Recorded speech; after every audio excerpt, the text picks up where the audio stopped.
सबसे पहले मैं आपके साथ ये शेयर करूंगा कि अखुवत फाउंडेशन हमें लोन कितनी तरह का देती है। उसके बाद आपके साथ ये शेयर करूंगा कि हमने अगर लोन लेना है तो कौन कौन से डॉक्यूमेंट्स हमारे पास होने चाहिए। तीसरे नंबर पे हम ये देखेंगे कि क्या हम उसके लिए एलिजिबल हैं कि नहीं हैं, क्या हम वो सारी चीजें पूरी कर सकते हैं जो अखुवत वाले हमसे डिमांड करते हैं। तो सबसे पहले देखिए, ये फैमिली इंटरप्राइज लोन देता है जो कि हमें 10 महीने से लेकर 36 महीने तक के लिए मिलता है, यानी कि 3 साल तक के लिए, जो कि 10,000 से लेकर 50,000 रुपए तक होता है। अगर आपने एप्लीकेशन देनी है तो भाई 500 रुपया उसकी फीस है। ओके, अब सवाल ये पैदा होता है कि आप 10,000 से लेकर 50,000 रुपया क्या कर सकते हैं। आप छोटी मोटी शॉप लगा सकते हैं, आपको रेडी लगा सकते हैं। तो इस तरह के अगर आप छोटा मोटा काम शुरू करना चाहते हैं तो आप फैमिली इंटरप्राइजेज लोन लेकर ये काम स्टार्ट कर सकते हैं। उसके बाद एग्रीकल्चर लोन, यही है 10 महीने से लेकर 3 साल के लिए,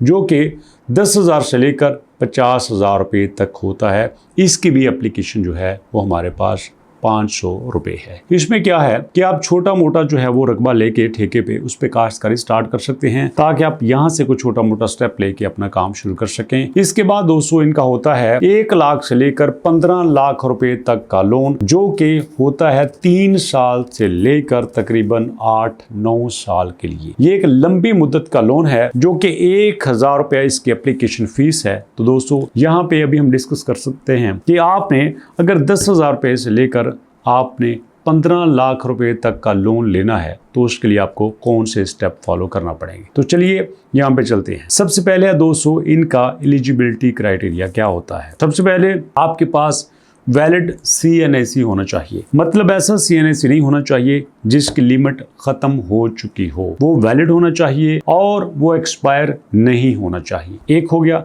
दूसरे नंबर पे an applicant should have valid CNAC between 18 to 62 years of age, और जिसने कर्जा लेना है उसकी उम्र 18 साल से लेकर 62 साल तक होनी चाहिए। ये दूसरी कंडीशन है। उसके बाद the ability to expand initiate business activity, आपके अंदर ये एबिलिटी होना चाहिए कि आप बिजनेस करने का जज्बा रखते हो। ऐसा नहीं है कि आप किसी नशा वशा में मुब्तला हो। सॉरी टू से मैं आपको नहीं कह रहा, क्योंकि आमतौर पर लोगों की कोशिश यही होती है यार जहां से कुछ मिल जाए उसको ले लें। तो इसलिए इन्होंने क्राइटेरिया ऐसा रखा है कि जिसके लिए थोड़ा सा छानबीन करना पड़ती है। अगर आप बिजनेस के लिए लोन लेते हैं तो आपने ये साबित करना है कि यू कैन डू बिजनेस। उसके बाद an applicant should not be convicted of any criminal offence regardless of which proceedings are in progress.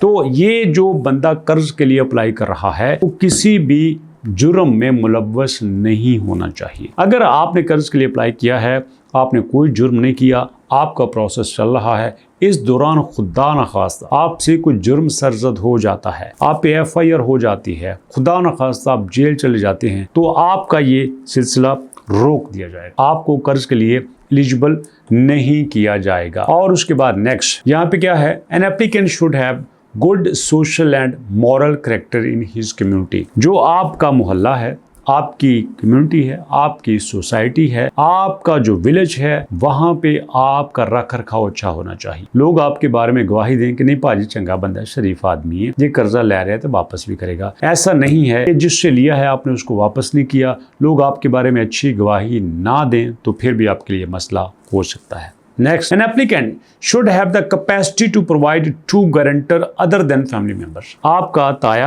आपका चाचा, आपका खालू, आपका खाला, आपका मामू, आपका भतीजा, आपका भांजा, इनके अलावा मोहल्ले में 2 समझदार, काबिल, मोतबर लोग होने चाहिए जो आपकी गारंटी दें कि नहीं पाज पैसे दे देगा, पैसे खाने लगा तो उसे दे दो। उसके बाद an applicant should have be resident of the operational area of branch office which might be around 5 kilometre radius, कि जहां पे इनका ऑफिस है उसके 5 किलोमीटर के रेडियस के अंदर जो है वो शॉप, जहां पे अखुवत का ऑफिस है उसके 5 किलोमीटर के रेडियस के अंदर आपका घर होना चाहिए। अगर उससे दूर है तो फिर भी आपके लिए मसला हो सकता है। अब इसके लिए डॉक्यूमेंट्स कौन से चाहिए, आपने कम से कम यहाँ पे लेटेस्ट यूटिलिटी बिल देना है, ताज़ा जो आपको यूटिलिटी बिल आया है वो आपने देना है। उसके बाद आपने एप्लीकेशन देनी है। उसके बाद आपके फैमिली मेम्बर्स साथ होने चाहिए। ये ज़रूरी नहीं है, हो जाए तो बहुत अच्छी बात है, आपका स्कोर बढ़ जाएगा, नहीं है तो कोई बात नहीं। गारंटर ये लाजमी है, आपने 7 गारंटर लाजमी लाने हैं अपने मोहल्ले के, अपने गाँव के, जो मोतबर लोग हों, समझदार लोग हों, जिनकी जानी मानी जाती हो, वो यहाँ पे आ जाए। उसके बाद जनाब आपने फोटोज़ देनी है, एप्लीकेशन देनी है, कॉपी ऑफ निकाहनामा, आपने अपने निकाहनामा की कॉपी भी देनी है। अब यहाँ पे क्या है, applicant must have been waived, not available after verification to other means. Additional documents may be demand according to the project requirement. तो यहाँ पे आपसे कुछ और भी डॉक्यूमेंट्स मांगे जा सकते हैं जिसमें ये चल रहा है। ओके, तो यहाँ पे स्टेप नोट कर लीजिएगा।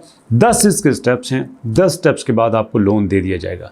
पहला है प्रोग्राम इंट्रोडक्शन। आपने सेलेक्ट करना है कि कौन से प्रोग्राम में आपको लोन चाहिए। आपको फैमिली में चाहिए, आपको छोटे मोटे बिजनेस में चाहिए, आपको घर में चाहिए, किस में आपको चाहिए, आप ये लोन ले सकते हैं। अब आप कहेंगे सर हम कहते हैं कि हमें घर बनाना है, घर बनाने के लिए हम 15 लाख रुपए लेते हैं, हम घर नहीं बनाते। कोई बात नहीं है, आप ना बनाएं। उन्हें भी पता है कि तुसी एडे चंगे नहीं है। जाहिर बात है जब आपके पास घर बना होगा तो 15 लाख में वैसे भी घर नहीं बनता। ये सिर्फ उन्होंने लोन की टाइप्स रखी हुई है। तो आपने यहाँ पे पहले नंबर पे सिलेक्ट करना है कि लोन कौन सा लेना है। अभी ऑब्वियसली लोग बड़ा लोन ही सिलेक्ट करेंगे, तो ना अपने लोग घर वाला लोन ही सिलेक्ट करते हैं। एप्लीकेशन सबमिशन, आप यहाँ पे एप्लीकेशन देंगे, एप्लीकेशन जमा करवाएंगे। तीसरे नंबर पे सोशल अप्रेजल, आपका सोसाइटी से पता किया जाएगा कि पाजी बंदे किस तरह दे, ठीक आदमी ने, ओके हैं। उसके बाद बिजनेस अप्रेजल, आपके काम का, आपके काज का पता किया जाएगा। ये भाई जिनको काम करते हैं कि नहीं करते, कोई दुकानदारी करते हैं कि नहीं करते, इनका कोई ठिया है कि नहीं है, जॉब करते हैं कि नहीं करते। सेकंड अप्रेजल, फिर दूसरी बार आपकी चेकिंग की जाएगी, दूसरी बार आपको